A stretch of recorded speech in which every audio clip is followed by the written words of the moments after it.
Hello learners, आज हम auditing के एमसीक्यूज एंड पीवाईक्यू करेंगे जो कि कॉमर्स में रिपीट होते रहते हैं। जहाँ सिलेबस में ऑडिटिंग टॉपिक दिया है वहाँ ये क्वेश्चन बार बार रिपीट होते हैं। जैसे अभी यूपी टीजीटी का एग्ज़ाम होना है, आरपीएससी फर्स्ट ग्रेड का कॉमर्स का जो एग्ज़ाम होना है, यूजीसी नेट कॉमर्स का एग्ज़ाम होगा, तो वहाँ ऑडिटिंग आता ही आता है। तो इसके एमसीक्यूज और पीवाईक्यू है ये हम सोल्व करेंगे आज। फर्स्ट है, ऑडिटिंग का मुख्य उद्देश्य क्या है? What is the main objective of auditing, यानी कि ऑडिटिंग का मुख्य उद्देश्य क्या है? Deducting fraud, ensuring accuracy of financial statement, वित्तीय विवरणों की सटीकता सुनिश्चित करना। सी है प्रिपेयरिंग अकाउंट, खातों की तैयारी। डी है टैक्स प्लानिंग का योजना, यानी कि इसमें से कौन सा रहेगा? तो यहाँ इसका सुटेबल जो आंसर है वो बी रहेगा, यानी कि वित्तीय विवरणों की सटीकता सुनिश्चित करना, ensuring accuracy of financial statement. तो बी ऑप्शन इसका करेक्ट है। फिर नेक्स्ट है इसका सेकंड क्वेश्चन, क्या कहता है कि which type of audit is conducted by a companies own employ, यानी कि किस प्रकार का जो ये ऑडिट है कंपनी के अपने कर्मचारियों द्वारा किया जाता है। तो इंटरनल है, एक्सटर्नल है, स्टैट्यूटरी है, या फिर गवर्नमेंट ऑडिट है। तो ये रहेगा तुम्हारा इंटरनल ऑडिट, क्योंकि कर्मचारी होते हैं तो वो इंटरनल के अंडर में ही आते हैं, तो इंटरनल ऑडिट रहेगा ये। फिर आता है इसका थर्ड क्वेश्चन क्या कहता है? Who is responsible for appointing the statutory auditor in A company, यानी कंपनी में कानूनी ऑडिटर की नियुक्ति किसके द्वारा की जाती है? निदेशक मंडल, शेयरधारक, सरकार, या फिर प्रबंधन। इसमें से कौन सा आएगा? तो यहाँ पे हमारे पास रहेगा, यानी कि ये करना हमें कानूनी ऑडिटर, यानी कि इसके लिए हमारे पास ये बी ऑप्शन रहेगा, शेयर होल्डर। ओके, यानी कि शेयर होल्डर जो होते हैं वो कानूनी ऑडिटर, स्टैट्यूटरी जो ऑडिटर होते हैं उनको वो अपॉइंटमेंट करते हैं। फोर्थ क्वेश्चन क्या है? निम्नलिखित में से कौन सा ऑडिट का प्रकार नहीं है? कानूनी ऑडिट, लागत ऑडिट, राजस्व ऑडिट, वित्तीय ऑडिट। तो इसमें से कौन सा नहीं है? तो यहाँ इसका सी ऑप्शन सही रहेगा, रिवेन्यू ऑडिट। रिवेन्यू ऑडिट क्या है? इसका प्रकार नहीं है ऑडिट का। फिफ्थ क्वेश्चन क्या कहता है कि ऑडिट में वाउचिंग मुख्य रूप से किससे संबंधित है? संपत्तियों का सत्यापन, लेन देन की जांच, आंतरिक नियंत्रण की समीक्षा, ऑडिट रिपोर्ट तैयार करना। यानी कि ये हमारे पास जो ये पीडीएफ है, यानी कि जो क्वेश्चन है बोथ लैंग्वेज में गिवन है, ये हिंदी और इंग्लिश। अगर मैं ये सारी लाइन रिपीट करूँगी, या तो मैं इंग्लिश रिपीट कर, या तो मैं इंग्लिश रीड कर लेती हूँ या हिंदी में, इसमें से एक ही लैंग्वेज रीड करना चाहूँगी, क्योंकि डबल ये करने में टाइम ज़्यादा लगेगा, तो तुम्हारे एमसीक्यूज क्वेश्चन अच्छे से हो नहीं पाएंगे, तुम्हें ज़्यादा टाइम देना पड़ेगा फिर, इसलिए मैं हिंदी वाला ही पढ़ रही हूँ। तो ऑडिट में वाउचिंग मुख्य रूप से किससे संबंधित है? संपत्तियों का सत्यापन, लेन देन की जांच, आंतरिक नियंत्रण की समीक्षा और ऑडिट रिपोर्ट तैयार करना। तो वाउचिंग हमारे किस काम आता है? तो क्या आएगा इसका? चेकिंग ट्रांजेक्शन, यानी कि जो हमारा लेन देन होता है, ट्रांजेक्शन होता है बिजनेस में, उसको चेक करने के लिए किस डेट को हुआ, किसके साथ हुआ, तो ये हमारे पास वाउचिंग होता है, उसके साथ मिलान करके हम इसकी चेकिंग कर लेते हैं। फिर सिक्स्थ क्वेश्चन क्या कहते हैं कि कौन सा ऑडिटिंग सिद्धांत कहता है कि ऑडिटर को स्वतंत्र रूप से कार्य करना चाहिए? ऑब्जेक्टिविटी, यानी कि वस्तुनिष्ठता, गोपनीयता, सावधानीपूर्वक ध्यान, ऑडिट योजना। तो इसका रहेगा ए, ऑब्जेक्टिविटी, बिना पार्शियलिटी के होता है इसलिए। फिर है सेवन्थ क्वेश्चन क्या कहता है कि ऑडिट करने के बाद ऑडिटर कौन सी रिपोर्ट जारी करता है? तो ये करता है audit report. Okay, option given है, मैं जो आंसर वो दे रही हूँ ताकि तुम्हारा कम टाइम में बहुत ज़्यादा हम एमसीक्यू कर पाएँ। ऑडिट प्रोग्राम का अर्थ क्या है? ऑडिट रिपोर्ट, ऑडिट योजना, ऑडिट कार्य की लिखित योजना, आंतरिक जांच। तो इसका रहेगा सी ऑप्शन। ओके, यानी कि इसका रिटर्न स्कीम करना, यानी कि ऑडिट कार्य की लिखित योजना। नाइन्थ क्वेश्चन क्या कहता है कि internal check is related to, यानी कि आंतरिक जांच किससे संबंधित है? कार्य विभाजन, कराधान, लागत लेखांकन, budgeting.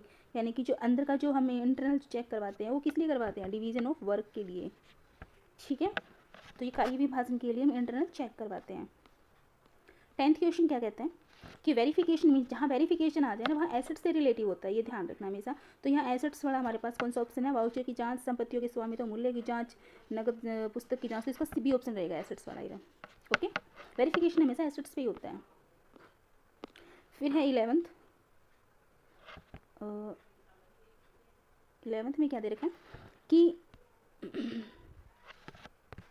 The auditor of A government company is appointed by, यानी कि सरकारी कंपनी के ऑडिटर की नियुक्ति किसके द्वारा की जाती है? शेयरधारक, यानी कि शेयर होल्डर्स, निदेशक मंडल, नियंत्रक एवं महालेखा परीक्षक।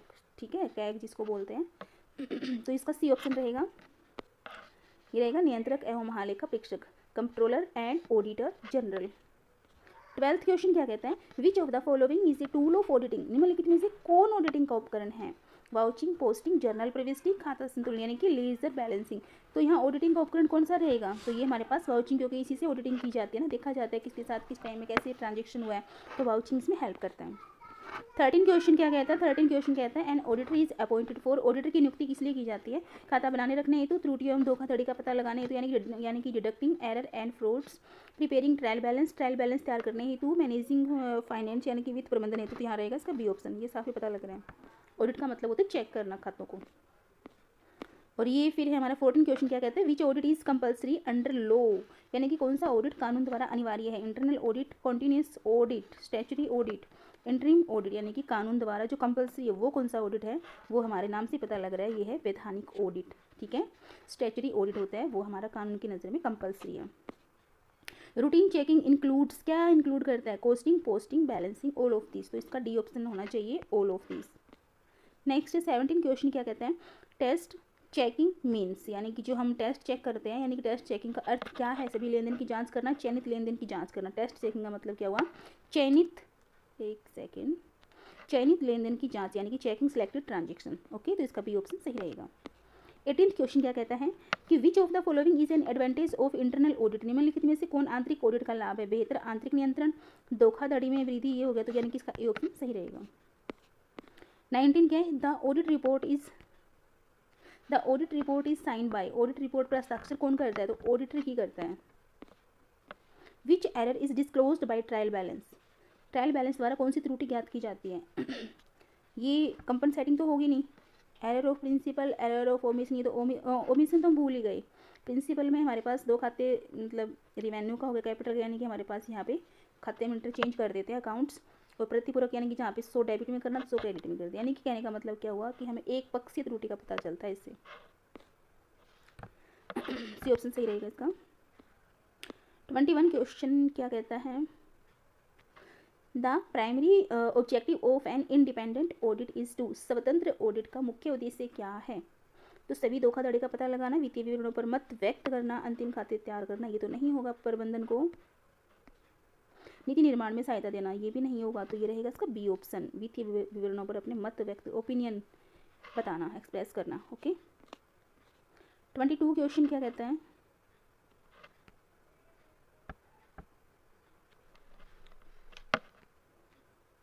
Auditing begins where accounting ends means, जहाँ लेखांकन समाप्त होता है वहीं से ऑडिटिंग प्रारंभ होता है। इसका अर्थ क्या हुआ, इसका अर्थ ये ऑडिटिंग लेखांकन का भाग है, नहीं, ऑडिटिंग लेखांकन का भाग, ऑडिटिंग पहले से किए गए लेखांकन कार्य की जांच करती है, ऑडिटिंग खाते तैयार करती है, ऑडिटिंग के लिए लेखांकन आवश्यक नहीं है, तो ये हमारे पास बी ऑप्शन रहेगा, क्योंकि जो हमने अकाउंटिंग किया यानी कि लेखांकन किया है उसी को तो हम चेक करवाएंगे ना, तो बी ऑप्शन इसका सही रहेगा। ओके, ये टिक कर दिया मैंने। 25 क्वेश्चन क्या कहता है, धोखाधड़ी का पता लगाने हेतु कौन सी ऑडिट तकनीक सर्वाधिक प्रभावी है, which auditing technique is most effective for deducting fraud, तो routine checking, test checking, surprise checking, internal check, तो यहाँ पे सी ऑप्शन रहेगा, आकस्मिक जांच। The concept of true and fair view is क्या एसोसिएटेड विद, सत्य एवं निष्पक्ष दृष्टिकोण की अवधारणा किससे संबंधित है, cost accounting, financial statement, budgetary control, taxation, तो ये रहेगा हमारे पास सत्य और निष्पक्ष, जहाँ पे ये वर्ड आ जाए ट्रू और फेयर तो वहाँ लगा देना फाइनेंशियल स्टेटमेंट।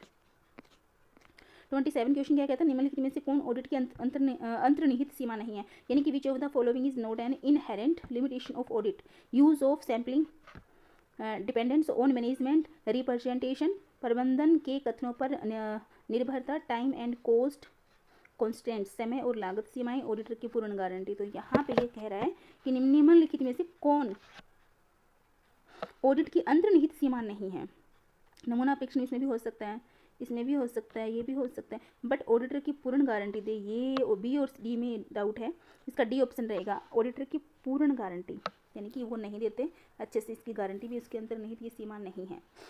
ठीक है, यानी कि कुछ कमी समी हो जाए देखने में करने में तो बाकी तो है, लेकिन ये इसकी लिमिटेशन में नहीं आता डी ऑप्शन। 28 क्वेश्चन क्या कहता है कि audit evidence obtained from external sources generally, बाहरी स्रोतों से प्राप्त ऑडिट साक्ष्य सामान्यतः होते हैं कम विश्वसनीय, अधिक विश्वसनीय, अप्रासंगिक, पक्षपाती, यानी कि less reliable, more reliable, irrelevant, biased. तो यहाँ पे मोर रिलायबल होते हैं, जो हम बाहर से कलेक्ट करते हैं ना इन्फॉर्मेशन ऑडिटर, वो मोर रिलायबल है। द ऑडिटर्स लीन्स मीन्स, यानी कि ऑडिटर के लीन का क्या अर्थ हुआ? संपत्ति बेचने का अधिकार, शुल्क प्राप्त होने तक ग्राहक की पुस्तकों को रोकने का अधिकार, निदेशकों की नियुक्ति का अधिकार, खाते तैयार करने का अधिकार। इसका रहेगा B option. Which of the following is not a type of audit opinion, निम्नलिखित में से कौन ऑडिट मत का प्रकार नहीं है? क्वालिफाइड ओपिनियन, निम्नलिखित में से कौन ऑडिट मत का प्रकार नहीं है? Qualified opinion, adverse opinion, disclaimer opinion, provisional opinion, यानी कि सशर्त मत, प्रतिकूल मत, अस्वीकरण मत और अस्थायी मत, यानी कि ऑडिट मत का प्रकार नहीं है। इसमें से कौन सा नहीं है? तो इसका डी ऑप्शन रहेगा, प्रोविजनल। अस्थायी मत नहीं होगा इसमें, बाकी सभी हैं, लेकिन डी वाला आंसर इसका नहीं होगा।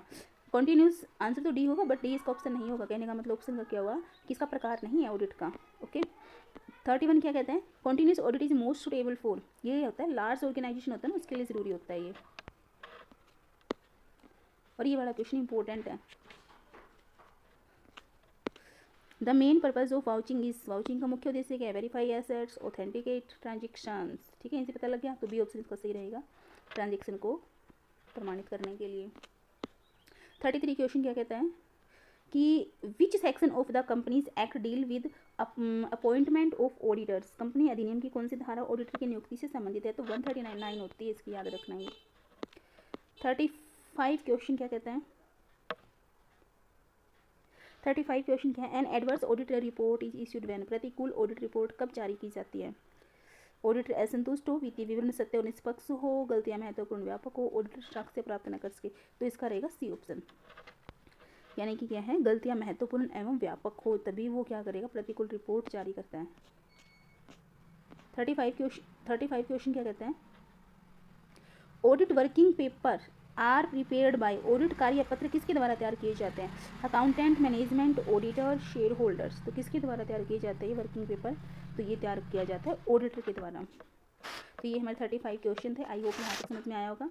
ये मैंने जो क्वेश्चन करवाए हैं ये MCQ की फॉर्म में मैंने ये बनाए हैं, लेकिन कुछ क्वेश्चन इसमें रिपीट भी हुए मैंने एग्जाम में, तो ये UP TGT के लिए इंपॉर्टेंट है। थैंक्स।